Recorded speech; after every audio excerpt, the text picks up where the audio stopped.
Hey guys, what's up? Welcome back to Force Strategy Gaming, and welcome back to Community Spotlight. Community Spotlight is where we take a look at the games from you guys in the community, and we talk about your gameplay, talk about the things you do, and what you can improve on. Now today we're taking a look at a game from Klumzyrice, the Zerg player. He was a Silver League player, but recently was just bumped up and promoted into Gold, so congratulations, Sir Klumzyrice. And yeah, we're just going to take a look at your gameplay, talk about the things that you're doing, and ways you can improve, and such and so forth. Now, if you're interested in being featured in Community Spotlight, you can send us videos at force@forcestrategygaming.com. Send us those. Now, realize we only get to about one a week, so if we don't get to your particular video, please don't be too upset. Yeah, and that's basically it. So let's just take a look at his gameplay here. Excellent job by sending out this Overlord Scout. You want to find out what your opponent is, what they're building in particular. A lot of times you will know what race they are unless they happen to play random. The secondary Overlord, I noticed that you're sending it in a southwesternly direction. I would strongly suggest something to realize in the Zerg vs Zerg matchup. This is a pretty early extraction. I'll get to that in a moment. But something to realize in the Zerg vs Zerg matchup is that you can really use Overlord Scouting to the full advantage. You don't have to worry about early game Marines. You don't have to worry about Stalkers. You don't really have to worry about losing your Overlords until Mutalisks or Hydralisks come on the board, and that's quite later in the game. So you can spot any attack paths with your Overlords, and this is going to be very beneficial to giving you advanced warning as to when something's coming. Now I'm going to go back here and take a look at your build, basically the build order. I noticed that Extractor went down at 12, and it looked like that Spawning Pool went down at about 12 as well.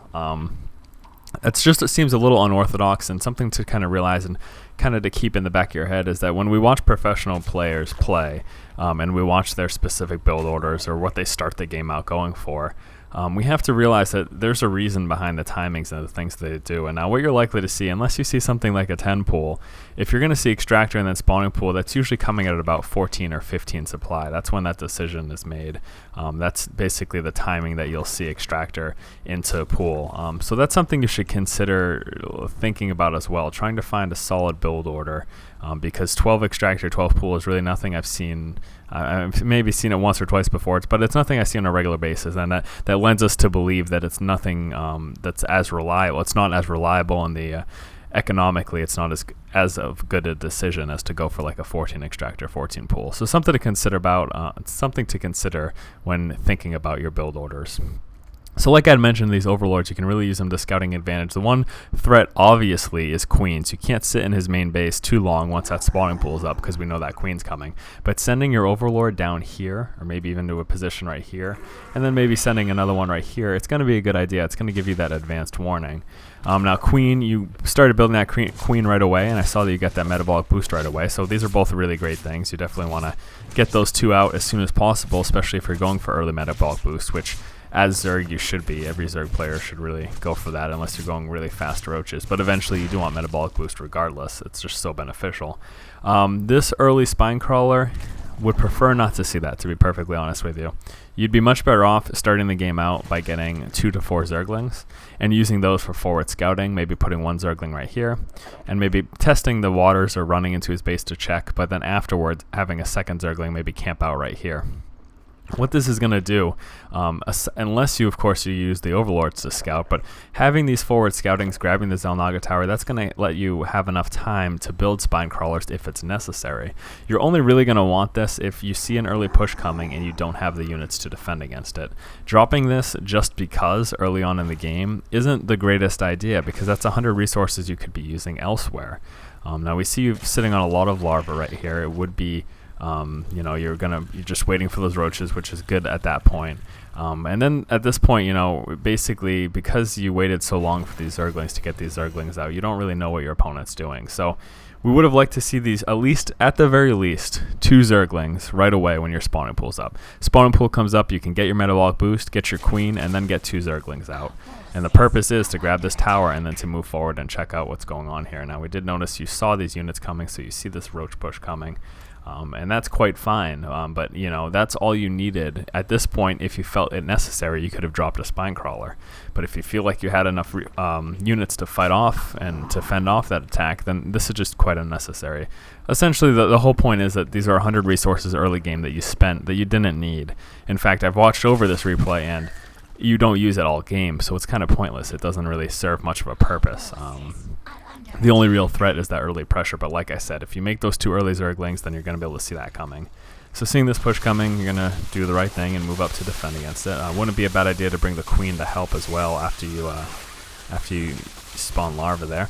Wouldn't be a bad idea to bring the queen up as well to help in the attack. It's only a little bit of damage, but it makes a difference. If they start to focus fire, yes, you want to pull back the queen because you don't want to lose it.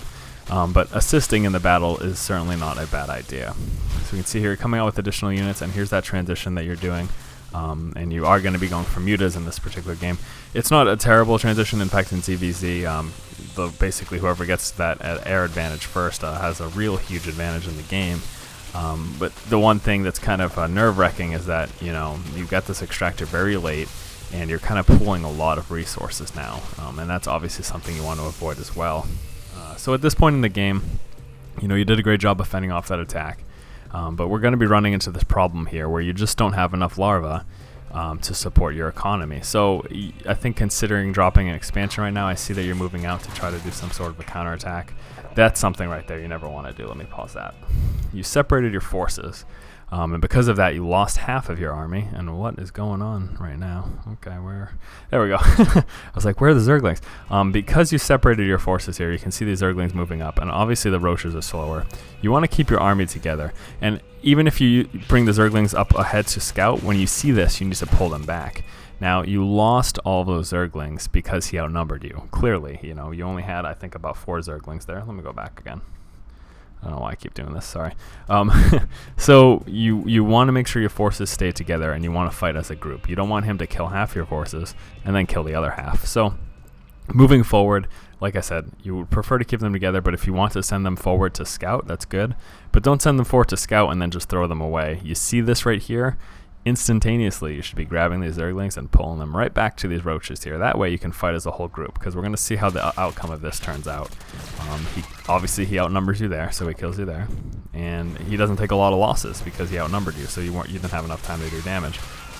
And then he's going to move up here, and he's going to get a surround on your Roaches, and he's going to take a few of them out. So this is the problem, you know, you wouldn't have lost so much if you had kept your forces together, essentially. And you see, you end up losing everything, in fact. Now, had you kept those Zerglings and those Roaches together, this would have not happened. So here's this transition right here. I see that Spire coming up right now, so this is good.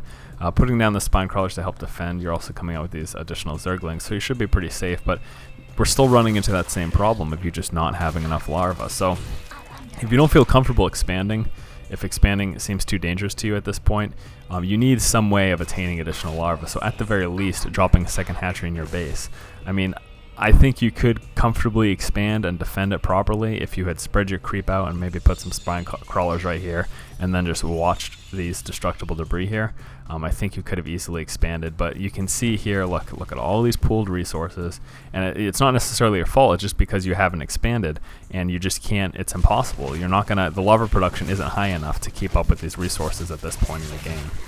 So if you ever get into this position, you know, you definitely really want to consider just looking at the game right now. It's like, okay, well, I'm going to spend all these larvae, which you're going to do in just one moment, but I still have tons of extra resources. I should probably expand right now. That should be your thought process. If you're ever in this position, you should be like, I clearly don't have enough larvae to support my economy, so I should be expanding. Besides that, you know, pretty solid. Saw some really good things on your behalf in this transition, obviously. Turned out to be quite devastating for your opponent here. It doesn't look like he's got a lot in his base. In fact, working off of one extractor, so he was pretty much sticking to Roach Speedling, and I'm not sure if he expanded at all either.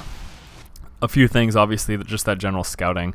You know, even just having a Zergling over here is going to be a great idea. You want to see when and if he expands, and that would be another point at which you would decide whether or not you want to expand as well. But besides, you know, besides things like losing half your army here with those Roaches, that engagement obviously could have gone much different if you had your units together.